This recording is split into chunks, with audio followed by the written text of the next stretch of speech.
औज़ुबिल्लाहिमिनश्शैतानिर्रजीम बिस्मिल्लाहिर्रहमानिर्रहीम। सबसे पहले मैं आपको और आपके तवस्सुत से आपके नाज़रीन की खिदमत में सलाम अर्ज़ करता हूँ। और आयाद शाबानिया, ये शाबान का महीना है बिल्कुल, और शाबान में अनवार मुहम्मदिया यानी अहले बैत रसूल में से इतने अनवार की विलादत है। और सबसे बढ़कर इमाम ज़माना इमाम महदी अज्जलल्लाहु फ़रजहु शरीफ की विलादत का अयाम है। अलबत्ता ये हमारे जो नुक़्ते नज़र है इस पर आप आगे गुफ्तगू करेंगे। अभी हम अपने नुक़्ते नज़र के मुताबिक बात कर रहे हैं कि इमाम महदी अलैहिस्सलातु वस्सलाम की विलादत के अयाम हैं। और ये मुबारक अयाम मैं मुबारकबाद पेश करता हूँ तमाम मोमिनीन मोमिनात और महदी के चाहने वालों के ऊपर। अच्छा अल्लामा साहब, सबसे पहला सवाल जो है कि अब्बासी हुक्मरानों ने किसी भी इमाम को जो है वो आज़ाद नहीं रहने दिया। अब वो बात हो सामरा में इमाम हसन अस्करी की जो क़ैद थी उस हवाले से, तो ऐसे में हज़रत इमाम मेहदी अलैहिस्सलाम का ज़हूर कैसे या विलायत जो है वो कैसे मुमकिन हो सकती है? मकरू व मकर अल्लाह, जिसे ये समझ में आ गया उसके लिए सब वाज़ेह हो जाएगा कि वो मकर करते हैं। उनकी कोशिश होती है कि खुदा के प्लान के सामने अपना प्लान इम्पोज़ करें और उसे फ़तहमंद करवाएं।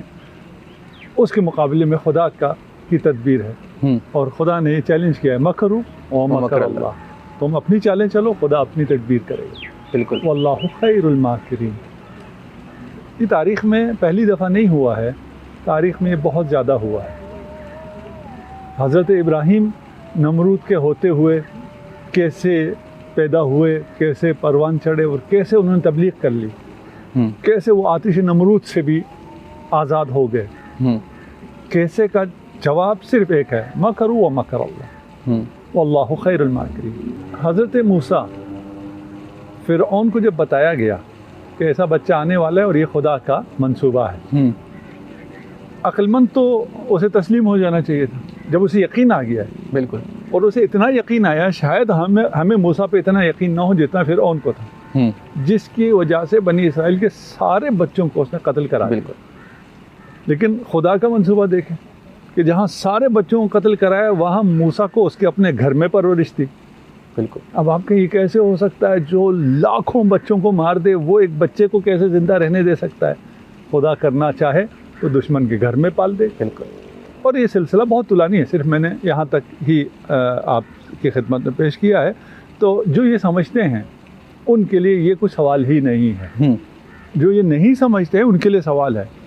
देखिए, बात ये है कि इमाम महदी हुज्जत खुदा है, इमाम महदी वादे रसूल खुदा है, इमाम महदी बशारत हज़रत ईसा है।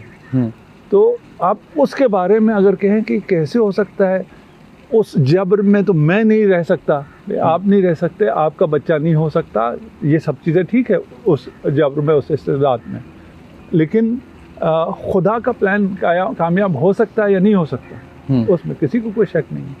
अभी आप ये तो चले फिर भी इख्तिलाफी है, आप कहें अहले सुन्नत इसको नहीं मानते, ये तो आपकी बात है।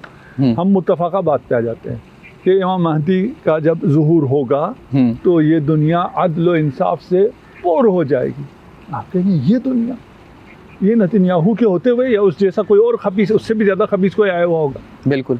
ये ट्रम्प के होते हुए या उससे भी ज़्यादा कोई अखबास आ जाएगा? बिल्कुल।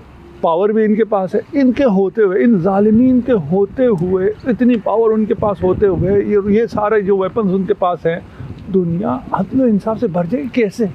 हाँ, या अल्लाह के वादे पे यकीन नहीं, रसूल खुदा के सच्चे वादे पे यकीन नहीं है, मुतवातिर अहादीस नबविया पे यकीन नहीं अगर है, तो फिर कैसे का सवाल नहीं आता। वो जब चाहे तो फिर कैसे क्या बात, उसने चाहा हो गया, ये होना है। और इमाम महदी अज्जलल्लाहु फ़रजहु शरीफ हमारे हिसाब से, और आप रज़ी अल्लाह कहें, अलैहिस्सलाम के, जो भी कहें, जिन्हें इन ताबीरात का फ़र्क मालूम है उनके लिए मैं कह रहा हूँ। एक मुसल्लमा इस्लामी हकीकत नहीं है, बल्कि ये तमाम अदियान समावी इस पर मुत्तफ़िक़ है कि मुंजी ने आना है, नजात दहंदा ने आना है। और इस को खुदा ने कहा है कि हमने ज़बूर में भी लिखा है कि मेरी ज़मीन जो है वो इबाद सालिहीन के हाथों में आएगी, यहाँ इबाद सालिहीन की हुकूमत होगी। तो ये एक वादा इलाही है जिसके बारे में इस किस्म की चीज़ों से हमारी जवान नस्ल को परेशान नहीं होना चाहिए। अच्छा अल्लामा साहब, एक और बुनियादी सवाल ये है कि हज़रत इमाम मेहदी अलैहिस्सलाम के ज़हूर के ऊपर तमाम मकतब फ़िक्र जो है उनकी राय मुख्तलिफ है या सेम है, या इसमें कोई इख्तलाफात पाए जाते हैं? इख्तलाफात हैं। वजूद महदी पे कोई इख्तलाफ नहीं कि आखिर ज़मान में ऐसा होगा। बिल्कुल। अच्छा, इसमें भी इख्तलाफ नहीं है कि जब आखिरी इलाही सिस्टम आएगा वो इमामत का होगा। बिल्कुल, इसमें भी इख्तलाफ नहीं। शुरू से अभी तक का इख्तलाफ है कि रसूल के बाद इमामत है या खिलाफत है, ये इख्तलाफ है। ठीक है, लेकिन आखिर में क्या होगा, निज़ाम इमामत का होगा। इसलिए सब इमाम महदी पर मुत्तफ़िक़ हैं। ठीक है, खलीफा महदी पे मुत्तफ़िक़ नहीं है, इमाम महदी पे, इमाम महदी पे सब मुत्तफ़िक़ हैं।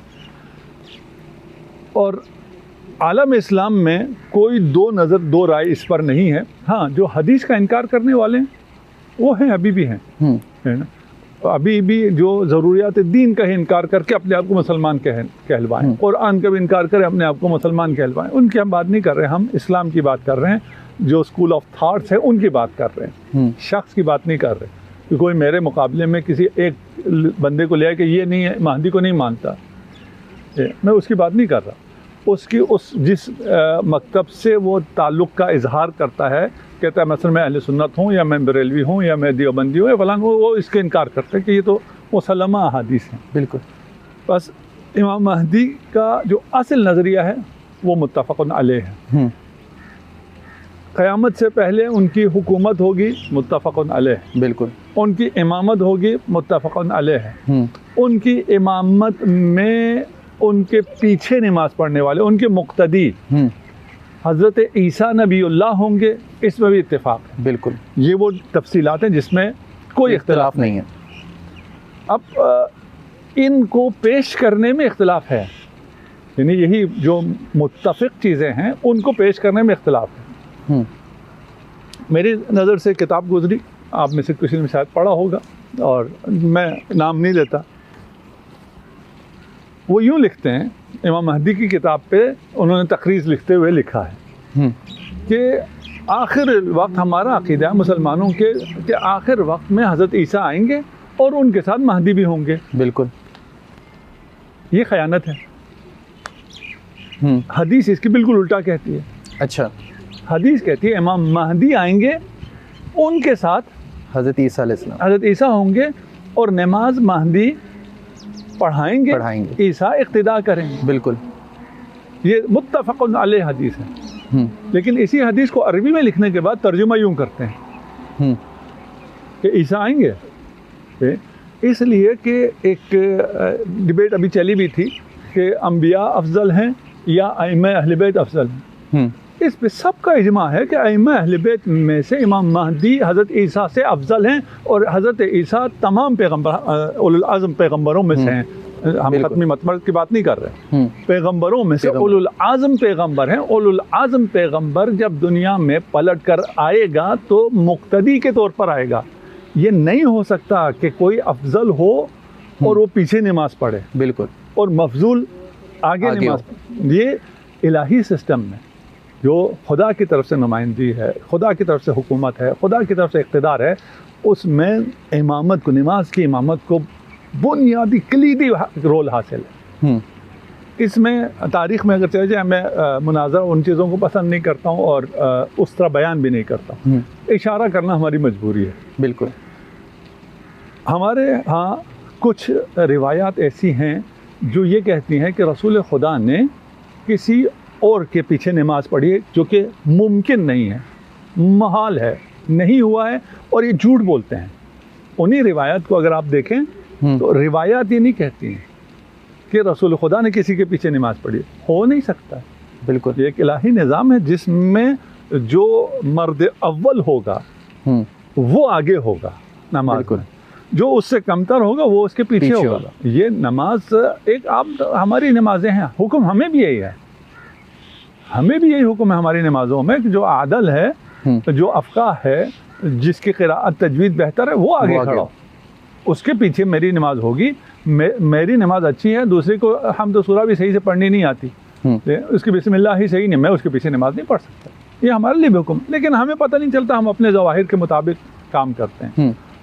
वापस आ जाइए कि ये मुत्तफ़क़ुन अलैह है कि इमाम महदी अफजल हैं रिवायात की रोशनी में। अब ये ज़बान पे ना आती हो, लोगों को कोई मुश्किल हो जाए, ठीक है ना।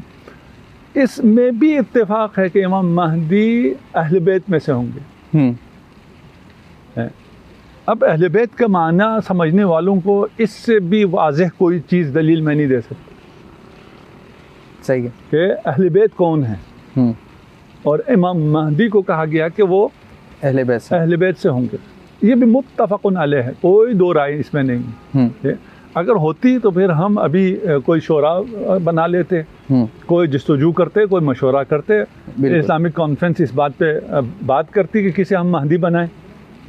ये सबको पता है ये हमारे बस की चीज़ नहीं है, ये खुदा ने बनाना है। बिल्कुल, इमामत मंसूब मिनल्लाह होती है, इस पर भी मुत्तफ़िक़ हैं सारे मुसलमान।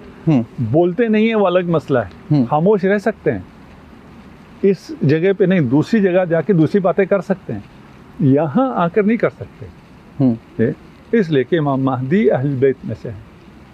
अहल बैत वो नहीं है जो आप आम तौर पे लोगों को बताते हैं, ठीक है। अहल बैत वो हैं जिसे खुदा अहल बैत करार देता है।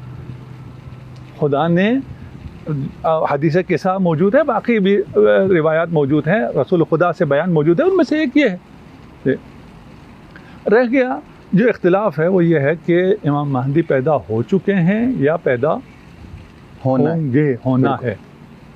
हमारा अक़ीदा है पैदा हो चुके हैं, 15 शाबान पैदा हो चुके हैं। इतनी लंबी उम्र कैसे हो सकती है? अगर खुदा कोई से ये सवाल कर रहे हैं तो फिर वो बहुत अहमक। बिल्कुल, अगर खुदा चाहे तो क्या कुछ तो ये नहीं हो सकता। ये तो बिल्कुल बच्चेगाना सवाल है कि ये सवाल किया जाए कि एक आदमी की उम्र इतनी कैसे हो सकती है। ये तो बिल्कुल वो है बेसिक ना जानने की तौहीद पर उसके सवाल है। ठीक है, ये हम पे सवाल नहीं, ये तौहीद पर है। अच्छा, इमाम मेहदी अलैहिस्सलाम अगर ज़िंदा हैं तो फिर वो ज़हूर कैसे फरमाएंगे? अच्छा, हाँ, मैं ये कह रहा था कि ज़िंदा हैं, मुतवल्लिद हो चुके हैं, दुनिया में आ चुके हैं, या अभी नहीं आए हैं, ये दो इख्तिलाफ है। मामूलन ये कहा जाता है कि शिया अक़ीदा ये है कि इमाम की विलादत हो गई है, और अहले सुन्नत का अक़ीदा ये है कि इमाम की विलादत नहीं हुई है। मैं इसको तस्हीह करना चाहता हूँ।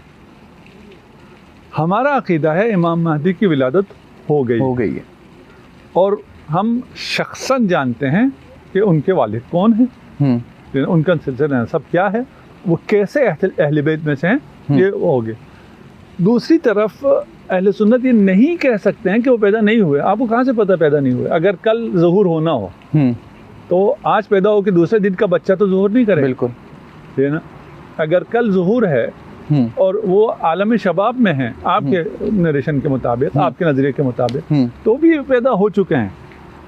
हाँ, तो कोई ये नहीं कह सकता है कि इमाम महदी पैदा नहीं हुए हैं। 15 शाबान को जो शख्स पैदा हुआ था वो इमाम महदी है या नहीं, इसमें इख्तिलाफ किया जा सकता है। बिल्कुल, लेकिन ये बात कोई जाहिल कर सकता है कि भाई इमाम महदी पैदा नहीं हुए। आपको कैसे पता है पैदा नहीं हुए? सही है। मामूलन यूँ कहा जाता है कि हमारा अक़ीदा पैदा नहीं हुए, आपका अक़ीदा पैदा हुए। नहीं भाई, आपका अक़ीदा ये नहीं है, यानी ये नहीं हो सकता, ये माक़ूल नहीं है। और हम ज़्यादा रेफरेंस और किताबों और फलां की तरफ नहीं जाते, हम ताक़ुल की तरफ जाते हैं कि भाई जो बात कॉमन सेंस में वाज़ेह समझ में आ रही है उसकी तरफ जाएं, और इसमें कोई शिया सुन्नी भी ना हो। बिल्कुल, और वो जहाँ पर इख्तिलाफ है, जिसका जो नज़रिया वो हम खुद बताते जा रहे हैं कि किसी को ये कन्फ्यूजन ना हो कि ये जो बात कर रहे हैं ये किसका नज़रिया है। ठीक है। और हम अभी चल रहे हैं मुत्तफ़क़ुन अलैह नज़रियात पर। रह गया कि अगर विलादत हो गई है तो ज़ुहूर कैसे होगा? विलादत के बाद ही ज़ुहूर होगा ना, विलादत से पहले कैसे ज़ुहूर होगा, है ना। आप ये पूछ रहे हैं ना मुझसे जी, तो मैं तो ये वापिस आपसे पूछ सकता हूँ कि अगर विलादत ही नहीं हुई है तो ज़ुहूर कैसे होगा? ज़ुहूर से पहले विलादत चाहिए, है ना। ज़ुहूर का मतलब क्या है? ज़ुहूर का मतलब यह है कि इमाम हमारे अक़ीदे के मुताबिक मौजूद है, आपके अक़ीदे के मुताबिक भी मौजूद होंगे अगर कल ज़ुहूर होना है। बिल्कुल, ठीक है ना? बस ज़ुहूर के लिए जो प्रीरिक्विज़िट है वो विलादत इस दुनिया में हो, ठीक है ना, और ये मादी वजूद हो, कोई नूरानी वजूद और रूहानी वजूद हो, वो चीज़ें नहीं। जब होंगे उसके बाद ज़ुहूर फरमाएंगे। ज़ुहूर का मतलब क्या है? कि वो अपने आप को इंट्रोड्यूस करेंगे। भाई आपने अपने आप को इंट्रोड्यूस किया, बिल्कुल, मैंने अपने आप को इंट्रोड्यूस किया, मैं फ़लान हूँ और इस पॉडकास्ट में बैठा हुआ हूँ। बिल्कुल, मैं होऊंगा तो इंट्रोड्यूस करूँगा, ना हूँ तो कैसे करेंगे? बिल्कुल, तो सवाल उल्टा हो गया। आप कह रहे हैं अगर विलादत हुई है तो ज़ुहूर कैसे होगा? हम कह रहे हैं कि अगर विलादत न हो तो कैसे ज़ुहूर करेंगे? आप हमें समझा दीजिए। सही है, ठीक है। अच्छा, एक और सवाल, अब विलादत भी हुई है जैसे आपने कहा 15 शोबान को, तो ये इतना जुल्म जो हो रहा है पूरी दुनिया में, पूरे मुआशरे में, तो इसमें हज़रत इमाम महदी अलैहिस्सलाम की खामोशी क्यों है? इतने जुल्म बर्बरियत नज़र आ रही है, हम आए रोज़ देख रहे हो, तो इतनी खामोशी उनकी तरफ से क्यों है? क्या वो किसी ख़ास वक्त का ही इंतज़ार है इस वजह से? देखिए, कुछ चीज़ें ऐसी हैं जो बहुत वाज़ेह होती हैं और सब मानते हैं, लेकिन जब तशय्युअ के नज़रियात पे आता है तो फिर लोगों को समझ में नहीं आता। कहने वाले यूँ कहना चाहते हैं या बच्चों के जहन में ये कन्फ्यूज़न डालना चाहते हैं कि इमाम महदी की तो पावर ये है कि वो पूरे दुनिया में अदल व इंसाफ का क़याम कर सकते। सही। जब ये पावर है और मौजूद भी हैं और ये सब जुल्म देख रहे हैं तो आ जाए, फिर इंतज़ार किस बात? रसूल खुदा 40 साल उस माशरे में थे जहाँ बच्चियों को जिंदा दरगोर किया जाता रहा। बिल्कुल, जहाँ इन तमाम लोगों ने जो बाद में आप उनमें से जिनकी उम्रें ज़्यादा थी वो आए, वो बुत परस्ती में मुब्तला रहे, वो शराब पीते रहे, वो जुल्म करते रहे और रसूल खुदा देखते रहे। क्यों देखते रहे? खुदा का हुक्म, खुदा की मसला, वहाँ समझ में आता है। छोड़िए अंबिया को, अइम्मा को, खुदा देख रहा नहीं देख रहा है। वो अला कुल्ली शैइन कदीर है या नहीं? बिल्कुल है। फिर क्यों देख रहे? इन्नमा नुमली लहुम, कुरान है, सही है कुरान, हाँ, कि हम ढील देते हैं, ये जो जुल्म कर रहे हैं इन्हें हम मज़ीद जुल्म करने देते हैं। हज़रत ज़ैनब ने यजीद से कहा था, खुदा ने अगर तुझे ये इक़्तिदार दिया है तो ये नहीं कि तुझे कुछ हासिल हो गया है, तुझ पे मज़ीद लानत डलवाने के लिए, तुझे मज़ीद अज़ाब देने के लिए है। मैं बच्चों को समझाने के लिए मिसाल देता हूँ। मैं कहता हूँ अगर कोई कमज़ोर हो, मैं कमज़ोर हूँ, कोई ताकतवर है, उससे मेरी लड़ाई हो जाए और मैं किसी तरह इत्तेफ़ाक़न उसको ज़मीन पे गिरा दूँ, मैं उसे उठने दूँगा? कभी भी नहीं उठने दूँगा। इसलिए मुझे ख़तरा है कि अगर ये उठ गया तो फिर ये मुझे मारेगा। बिल्कुल, ठीक है, मैं जो कुछ है, जो मेरे हाथ में आए, वो नीचे पड़ा हुआ है, मैं उसे मारूँगा। लेकिन इसको तो बरअक्स कर लें, वो कमज़ोर है और मैं ताकतवर हूँ, वो गिर गया तो मैं क्या करूँगा? मैं इसको उठाऊँगा, अपने से ऊपर ले जाऊँगा। जो मुख्तसर फ्रेम देख रहे हैं ज़िंदगी में, वो कहेंगे ये क्या कर रहा है? बिल्कुल, ये तो इसको ऊपर लेके जा रहा है, ये क्यों मैं ऊपर लेके जा रहा हूँ? ज़ोर से पटकने के लिए। बिल्कुल, हम इस पूरी जो कैनवस है हयात की, उसमें एक चंद फ्रेम देख रहे होते हैं, उन चंद फ्रेम में हमें देखता है ये जालिम ही ऊपर जा रहा है, इसको पटकना है। ये तुम चंद फ्रेम देख रहे हो। इन्नमा नुमली लहुम लियज़दादू इस्मा, सारी कुरान है, हम मोहलत देते हैं। हमारी सुन्नत ये है, हमारी रविश ये है, तुम्हें समझ में नहीं आता और तुम ऐसे हमारे नुमाइंदों की निस्बत ये सोच के परेशान हो जाते हो, अगर ये हैं तो ये कैसे हुआ? तमाम अंबिया के दौर में हुआ। ये ख़त्म मरतबत का मैंने 40 साल की मिसाल दी। बिल्कुल, ठीक है, तमाम औलिया के वक्त में हुआ। अब वक्त कहना गलत है, लेकिन खुदा की इस ममलिकत में भी हो रहा है और होता रहेगा जब तक उसका इरादा नहीं होगा। हाँ, इसका हिसाब है या नहीं, इनको छोड़ दिया जाएगा यूँ डील देने के बाद? नहीं, क़यामत है, माआद है, हिसाब है, किताब है। इस दुनिया में भी उन्हें हिसाब देना पड़ता है और आखिरत में भी वो हिसाब देंगे। लेकिन ये जो इंसान है उजलत पसंद, इसे ये चीज़ें कभी कभार समझ नहीं आती, और अगर कुछ जगहों पे न समझना चाहें तो वहाँ ये अपनी इन चीज़ों का सहारा लेते हैं।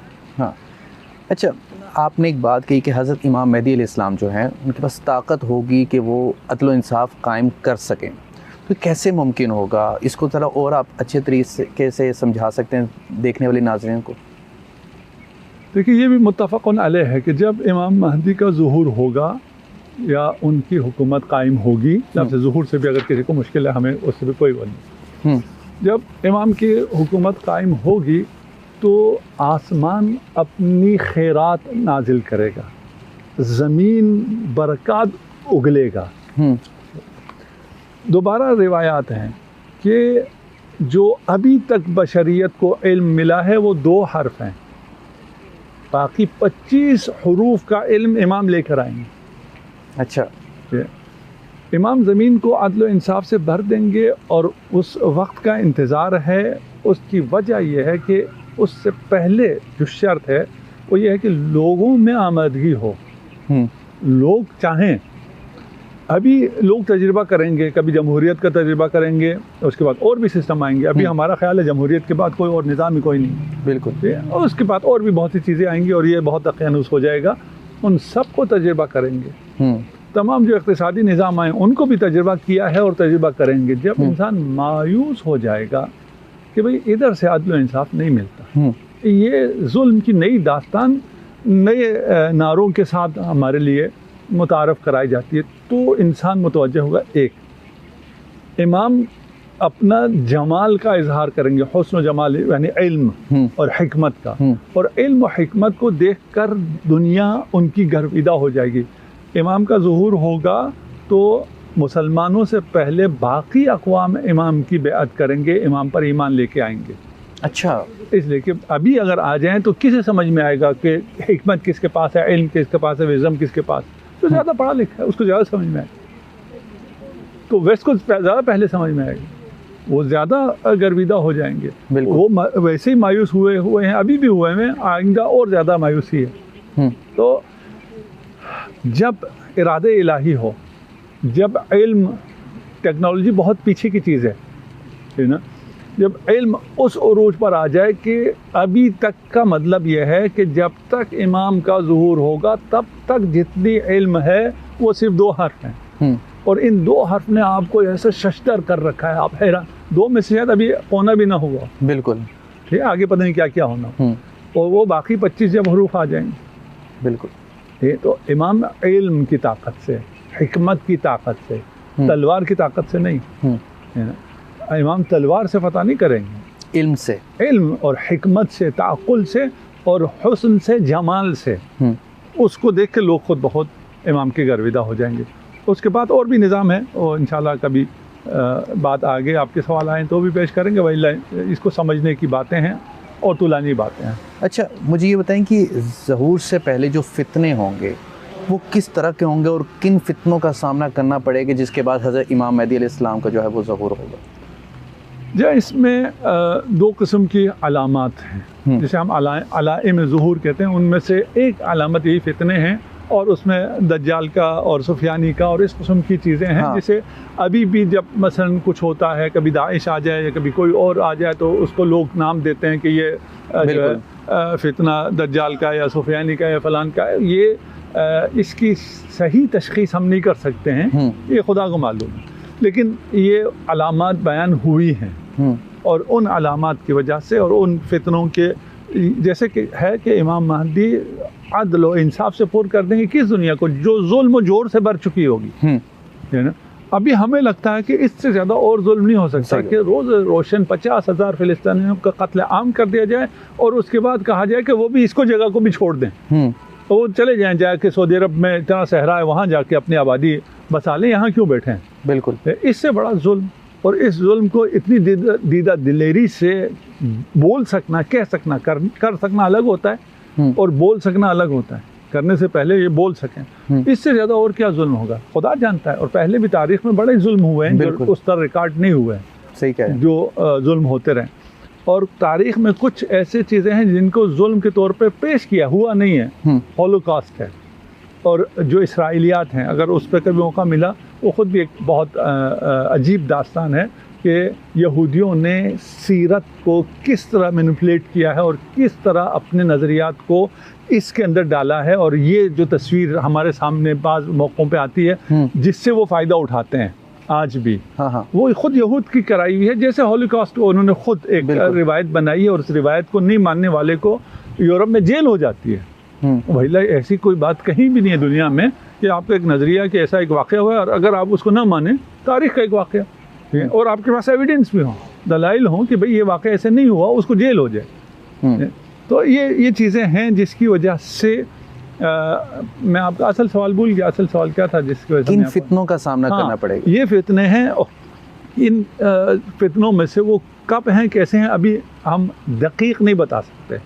एक असल मुश्किल सवाल ये होना चाहिए कि हम कैसे पहचानेंगे। उनमें से एक यही फितने हैं कि हम इमाम आएँ और वो कहें मैं महदी हूँ और मैं कैसे पहचानूँगा। बिल्कुल। ये मुल्हिदीन इस पर भी एतराज़ करते हैं कि एक शख्स आया, उसने कहा मैं मोहम्मद हूँ, अल्लाह का रसूल हूँ, तुमने कैसे पहचाना?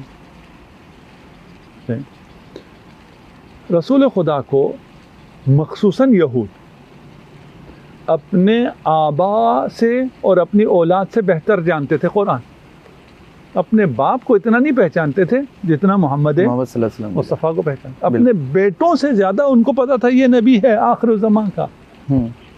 और कब से पता था? आपके दुनिया में आने से बहुत पहले से। यहाँ पे एक दिलचस्प तारीख़ है, मैं बहुत मुख्तसर पेश करता हूँ, हमारा मौजू नहीं है।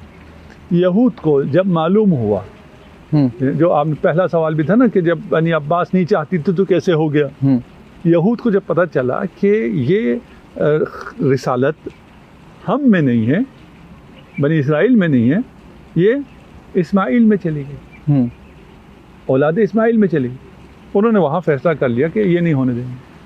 अच्छा, उनके फैसला करने से क्या होता कि वो कहें ये ना होने दें। उन्होंने क्या किया? उन्होंने हज़रत हाशिम को कत्ल किया। जद है रसूल खुदा की, दादा नहीं, बनी हाशिम जो आपकी। बिल्कुल। कहाँ कत्ल किया? गज़ा में, है ना। हज़रत हाशिम की कब्र अभी भी गज़ा में है और गज़ा उस वक्त यहूदियों का था। रसूल खुदा के वालिद का कहाँ शहादत हुई है? मदीना में, मदीना के अतराफ़ में। वहाँ कौन थे? यहूदी थे। और हज़रत अब्दुल्ला क्या थे? जवान थे। हज़रत आमिना पर कातलाना हमले हुए मक्का में, किसने कराए? यहूद ने कराए। क्यों? इसलिए कि ये बच्चा आए ही ना, है ना। अब आप देखिए, हाशिम से लेकर, हाशिम के बाद कई नस्लें गुजरने के बाद अब्दुल्ला, वहाँ से यहूद चाहते हैं कि ये बच्चा ना आए। तो यहूद कहाँ, बनी अब्बास कहाँ? यहूद अभी मालूम है ना यहूद क्या है। बिल्कुल। और उनके पास इल्म भी पहले से थे, जाहिल लोग थे, इक़्तिदार के भूखे थे, आपस में भी लड़ते थे, इनमें भी कोई इत्तेहाद नहीं था। इन लोगों के क्या मुकाबला है? वो पहले सवाल को इस तरह रख रहा हूँ।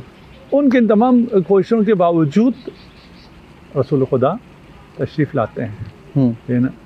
उससे पहले भी नज़र अब्दुल मुत्तलिब है, इस पर मैं नहीं जाना चाहता हूँ, लेकिन सिर्फ इशारे कर रहा हूँ, जो कोई पढ़ना चाहता हो, इंतहाई दिलचस्प मौजू है और ये महदवियत को समझने के लिए भी। उसके बाद जब आपको हलीमा सादिया के हवाले किया जाता है दूध पिलाने के लिए, नहीं, आपकी हिफाजत के लिए, इसलिए कि दूध के 2 साल के बाद वापस आना चाहिए था, दूध ख़त्म हो गया। वहाँ पर भी जब आप पे कातलाना हमला होता है यहूद की तरफ से, ये आपको सीरत में नहीं मिलेगा।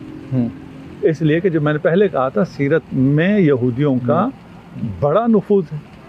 उन्होंने लोगों को प्लांट किया और उन्होंने सीरत लिखवाई और अपने तर्ज की, अपनी रिवायत के मुताबिक लिखवाई। बहुत वो है यहाँ पे। अब हमारी सीरत में क्या मिलता है कि क्या हुआ? हमारी सीरत में मिलता है रसूलुल्लाह उस वक्त बचपने में सहरा में खून में लथपथ पड़े हुए। किसने हमला किया? वो दुश्मन होगा। दुश्मन की नरेशन हो तो क्या होगा? यहूदी। हज़रत जिब्राइल ने ओपन हार्ट सर्जरी की थी, अच्छा, ठीक है। कुछ चीज़ों को इनकार करने के लिए आपको सनद की ज़रूरत पड़ती है कि इसकी सनद क्या है, फलान क्या है। इस चीज़ के इनकार के लिए कि ये खुराफात है, ये झूठ है, किसी सनद की ज़रूरत नहीं है। ठीक है? अभी दुनिया में रोज़ाना सैकड़ों ओपन हार्ट सर्जरीज होती हैं। ठीक है? हमारी ये बात कोई सर्जन भी सुन रहा होगा। हाँ, ठीक है? आज तक किसी काफिर, किसी शराबी, किसी जानी, किसी के दिल में से कोई सियाह कोई मिला है कि इसके गुनाहों की वजह से, फलान की वजह से ये इस दिल में कोई सियाह चीज़ हो और उसको सर्जन को निकालना पड़ा हो? कहीं कोई रिकॉर्ड पर है? जब एक आम इंसान का दिल सियाह नहीं होता कि उसे सर्जन को ऑपरेशन करके वो निकालना पड़े, बिल्कुल। तो रसूल खुदा मोहम्मद मुस्तफ़ा अगर किसी को मतलब पता हो ना, जिसे अल्लाह ने चुन लिया हो, बिल्कुल, है ना, उसके दिल में सियाह कोई धब्बा था, दाग था, ये अभी हमारी सही किताबों में मौजूद। इसराइलिया झूठ, साइंस साबित करती है झूठ है, ये नहीं हो सकता।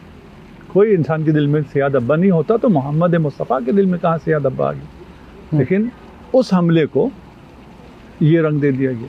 और ऐसे बहुत और सीरत में आप अगर चलें, सीरत का मौजू हो तो हम वहाँ लेकर चलेंगे। तो ये कि हम कैसे पहचानेंगे इमाम ज़मा को, इमाम महदी को, बात यहाँ से आ रही है। बिल्कुल, ये पहचानते थे, ये कैसे पहचानते थे? अच्छा, पता नहीं मेरा क्यों दिल चाहता है कि ये बातें बच्चों को पता चलें ताकि ये मसाइल उनके हल हों। असल में हल करें तो इधर भी हल हो जाएंगे। सही कह रहे हैं। यहूद पहचानते थे, और न फ़कत रसूल खुदा को पहचानते थे, हाशिम से पहचानते थे कि कहाँ कौन आने वाला है।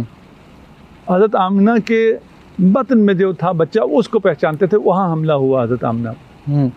हज़रत अब्दुल्लाह के सुल्ब में मौजूद उस नूर को पहचानते थे। और जो खुद रसूल के आबा व अजदाद थे, उन्हें कुछ पता नहीं था। हो सकता है? कैसे हो सकता? सही कह रहे हैं। यार, मेरे बेटे को दुनिया जानती है और मैं नहीं जानता, ऐसे कैसे? मैं नहीं जानता। ये क्या है? इसराइलिया। ये इसराइलियात। तो ये फिक्र छोड़ दें कि हम कैसे पहचानेंगे। ये फिक्र करें, जब पहचान लो तो इस काबिल रहो कि लब्बैक या महदी कह सको। है ना? सही। उधर मसला नहीं है कि वो कौन होगा, इधर मसला है कि ये कौन होगा। बिल्कुल। ये खुदा के मंसूबे पर लब्बैक कहने वाला होगा। लब्बैक अल्लाहुम्मा लब्बैक यहाँ आता है। सिर्फ हज पे जाके ज़बानी कहते रहो, मतलब भी बताना। तो सब पहचान लेंगे। मतलब पहचान पर फितना नहीं होगा आपके? पहचान पे फितना नहीं है। फितने के बात अलाइम ज़ुहूर में से भी है, और दुनिया के ये खुदा का प्लान है, क्यों है, कैसे है, उसकी हिकमत क्या है, वही जाने। बिल्कुल, ये ना। और जन्नत में बैठ के हम रसूल खुदा से पूछ लेंगे, अगर हमें जवाब मिले तो वहाँ इल्म हासिल हो जाएगा। बिल्कुल। तो असल मसला ये है कि अपने आप को पहचानें। अच्छा, तारीख़ में इमाम महदी इस्लाम के ज़हूर के मुख्तलिफ जो वक्तों का जो है वो तज़किरा मिलता है, तो क्या वक्त मुकर्रर है या कोई अलामात का ज़ाहिर होने के बाद ही मुमकिन होगा कि उनका ज़हूर होगा? नहीं, वक्त मुकर्रर नहीं है।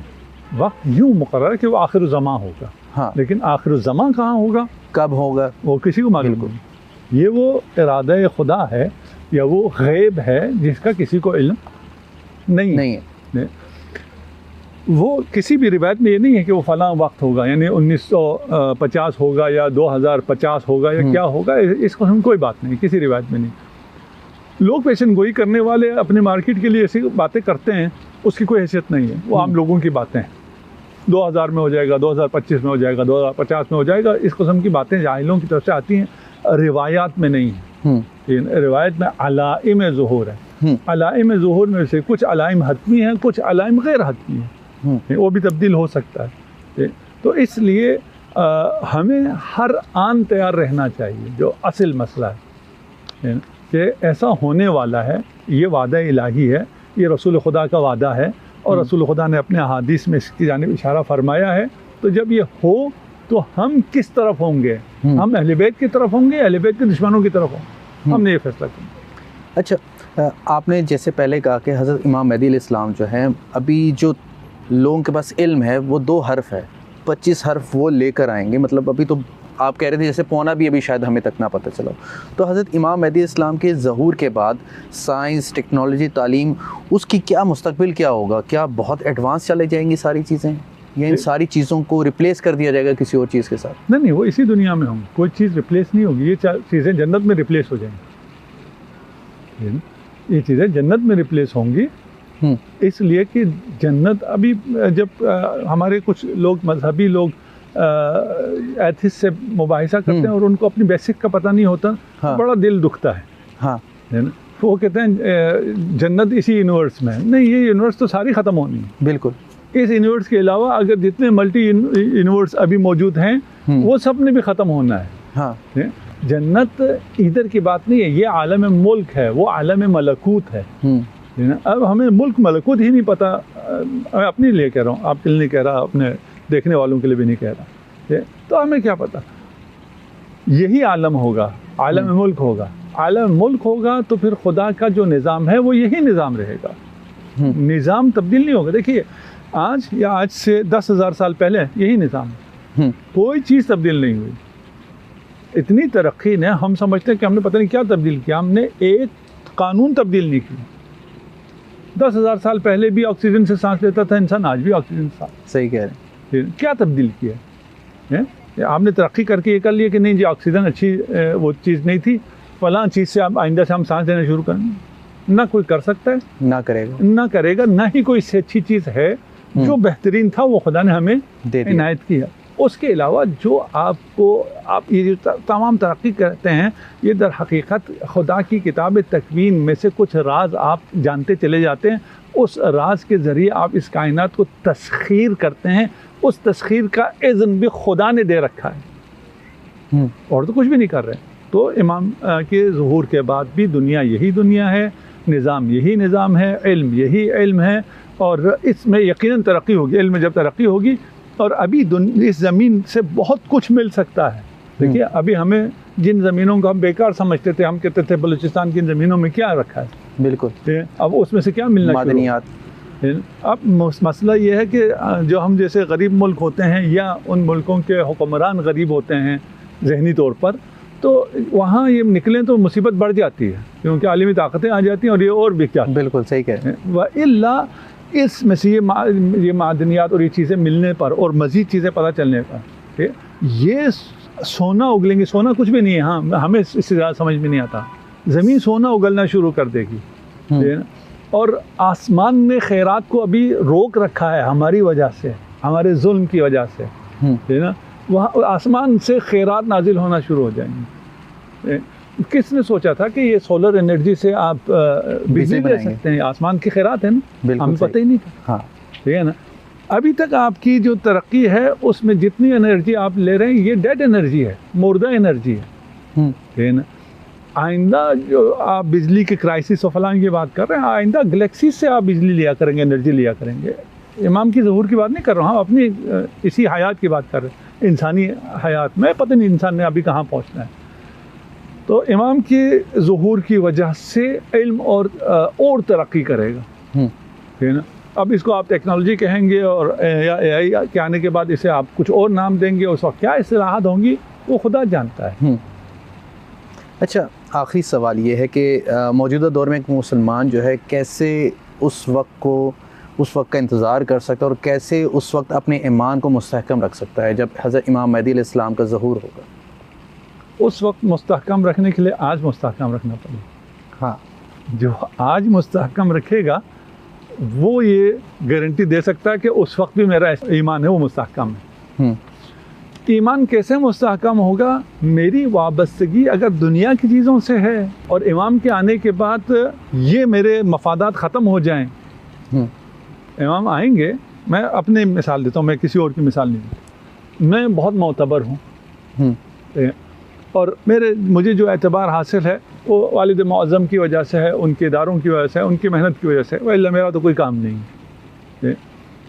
अगर इमाम तशरीफ़ लाएँ और कहें नहीं जी तुम आम इंसानों से भी गुजरे हो, इधर बैठ जाओ। अभी मैं जाता हूँ मामूलन, मैं कहीं नीचे नहीं बैठता, आम जगह पे नहीं बैठता। लोग इस्तकबाल करते हैं, मुझे स्टेज पे ले जाते हैं फला, वो आगे कहे नहीं भाई तुम इधर बैठो। अगर मेरी दिल बस्तगी इन दुनियावी उमूर से हो, कि मुझे ये प्रोटोकॉल मिलना चाहिए, मुझे ये स्टेज मिलना चाहिए, मुझे ये मेंबर मिलना चाहिए, तो जानते हुए भी इनकार करूँगा, जैसे यहूद ने जानते हुए भी रसूल खुदा का इनकार किया। यहूद रसूल के इंतज़ार में मदीना में आके आबाद थे, वो इंतज़ार में थे, लेकिन ख्याल ये था कि हम में से होगा और हमें जो ये चीज़ें हासिल हैं वो बरकरार रखेंगे। तो हमें हमारी जो वाबस्तगियाँ हैं, अटैचमेंट है, वो दुनियावी चीज़ों से नहीं होनी चाहिए। हमारा लगाव अल्लाह से होना चाहिए। वल्लज़ीना आमनू अशद्दु हुब्बन लिल्लाह, वो अल्लाह से चाहता हो और अल्लाह का कोई नुमाइंदा आ जाए और अल्लाह के ये इमाम है, इसकी सारी बातें मानो, मुझे कोई मसला पेश आएगा नहीं। मुझे कोई और चीज़ से दिल तोड़कर यहाँ लगाने का मसला ही नहीं आएगा। मैंने दिल शुरू से ही अल्लाह के सपोर्ट कर रखा है। आप बताइए, हुआ रसूल खुदा की रहलत के बाद एक हमारी नरेशन के मुताबिक एक अल्लाह का हुक्म है, मन कुन्तु मौला फहाज़ा अली मौला। एक अपनी मफादात है कि अंसार को मिलना चाहिए, महाजरीन को मिलना चाहिए। ये डिबेट क्यों पेश आई? इसलिए कि अपने अपने मफादात हैं। अगर अपने मफादात पर जाएं तो वो हशर हो जाएगा। अगर अल्लाह से मोहब्बत पे जाएं और सारी चीज़ों को अल्लाह पर छोड़ दें तो उस दिन आप बिल्कुल तैयार हैं। उस दिन की तैयारी के लिए आज तैयार होना पड़ेगा, इसलिए कि वो दिन आज का दिन है। किसने कहा? किससे मालूम है वो आज का दिन नहीं है? कोई ये नहीं कह सकता वो दिन आज का है, लेकिन कोई ये भी नहीं कह सकता कि वो दिन आज नहीं है। बिल्कुल, वो खुद खुदा के इल्म में है।